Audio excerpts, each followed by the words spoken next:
Hey, welcome back to the Nets. Unbiased views, they're fast, they're furious. Single topic that I will be covering today, the third T20 between India and Australia at Sydney.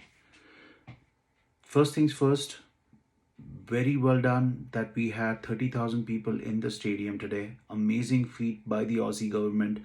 Amazing feat and kudos to Cricket Australia for making a tournament like this happen with crowd in it. This is going to just set the tone for the test series that is coming up.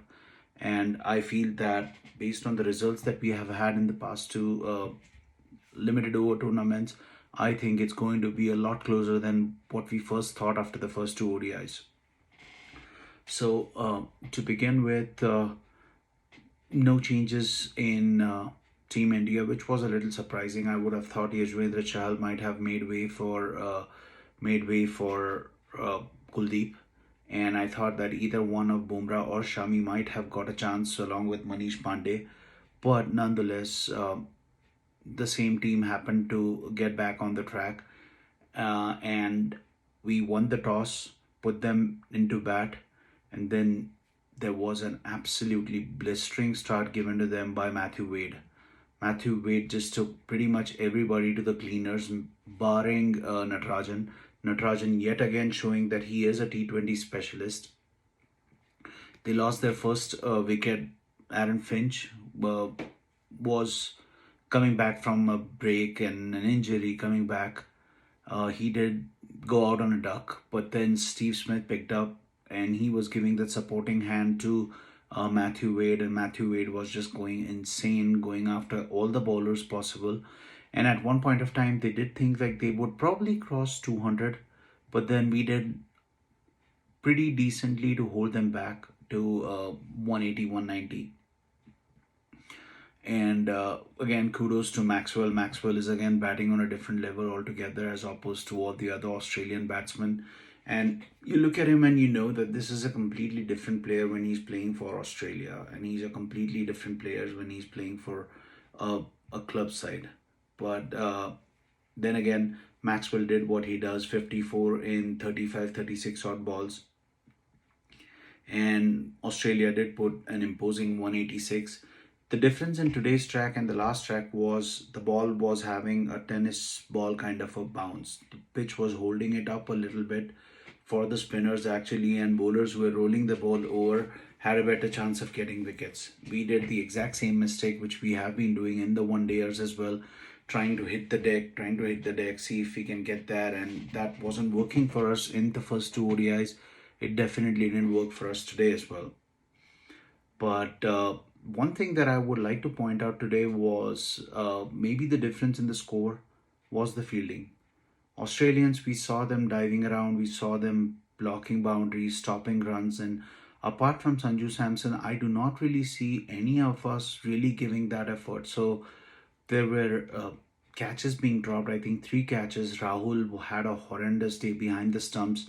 The reviews that we were taking were pretty poor, and I would not even have considered having a review like that if there was a genuine keeper in the back. And again, it's not that one you lose one game and you suddenly find all these flaws. Rahul's keeping is definitely a question mark, and considering Rahul is a mainstay of the Indian batting lineup now that Rohit Sharma is not a part of the team, I think that somebody like Sanju Samson, who's probably a genuine keeper, could have probably kept that spot. But then again, it's like you are setting up Sanju Samson to fail, considering there's a World Cup ahead of him. And if he manages to keep well, he probably has a better shot of, that confidence level that comes in. Plus the fact that, you don't get that feeling that you're just judged utterly and entirely based on your batting. So I think that is where I think this Kohli regime is faltering a little bit. Then there was that little odd moment of that controversy where a replay was showed on screen before the DRS timer would have counted out, and it would have been a bigger deal if this was not a do or die game. It was, this was just the series was done and dusted, and I think India didn't really have their foot on the gas. But nonetheless, there was something an error that did cause there. Speaking of Sanju Samson, I think Sanju Samson was probably the only one who was actually throwing his body around. He was showing an effort, making an effort to catch.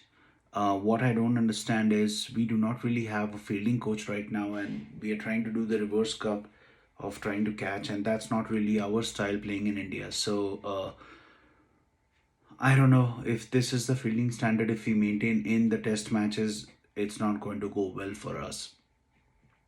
Coming into bat, India would have expected a rollicking start considering we were chasing 186. Did not happen. KL Rahul, for some reason, hit a rank half volley over mid wicket and was caught. On any other day, he would have probably dispatched it over the fence anywhere on the ground. But that is what cricket is. If it's not your day, it's not your day. So KL Rahul got caught, and that brought in Kohli.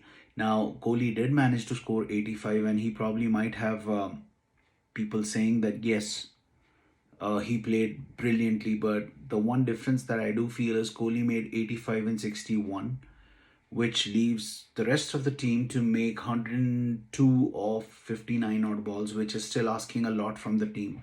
And yes, the likes of Shikhar Dhawan, who I've reiterated over and over again that I feel that Shikhar Dhawan is way past his time in limited overs edition, considering there was not a single boundary hit in the first 3 overs. And Shikhar Dhawan, when he started hitting it, we made 28 out of 21. So I think that it's about time Shikhar Dhawan does make way for someone else. Maybe Sanju Samson goes up there, and maybe Surya Kumar Yadav comes in the middle order. But that was probably the difference. Smith's boundary fielding and was again excellent. He did manage to save 4 runs. So if you add all those things, a misfielding there of Washington Sundar, the runs that Smith saved, the lethargic bodies that we were throwing around, and the Australians converting ones into twos. I think if you add those up, we could have very well restricted them around 165. And losing by 11 wickets, 11 runs is probably the difference that was in the fielding. But kudos to Swepson. He comes in with lots of promise. We had talked about it before this tour as well that Swepson is definitely somebody to keep an eye out for. He is going to play a big hand when Australia comes into India next year for the World Cup. He uses the crease pretty well, bowls the quicker leg spinner, bowls the top spinner. So he has quite a bit of a variety. He knows how to use the pitch well, and I think he's tailor made for T20s. But that was all that we have. It was a brilliant gesture in the end where Hardik Pandya was given the man of the series, and he decided to hand it out to Natarajan because Natarajan had an amazing outing, and that is, that kind of shows um, the the unit and the tempo that we have in the team back in the dugout. Everybody's playing for each other, which is what makes great teams. But that being said, now we move on to the test matches, where I think in the one-off game we saw Ridhiman Saha making a 50 and probably cementing his place in the first test match. But then again, we don't really know how Kohli works. So that's all that I have for today. Please do hit the like button, hit the subscribe button. That will help me a lot. If you like it, give me a shout out. If you don't like it, let me know, leave it in the feedback, and I will be more than glad to update my content. That's all that I have for today. Stay healthy, stay safe wherever you are. Thank you, guys.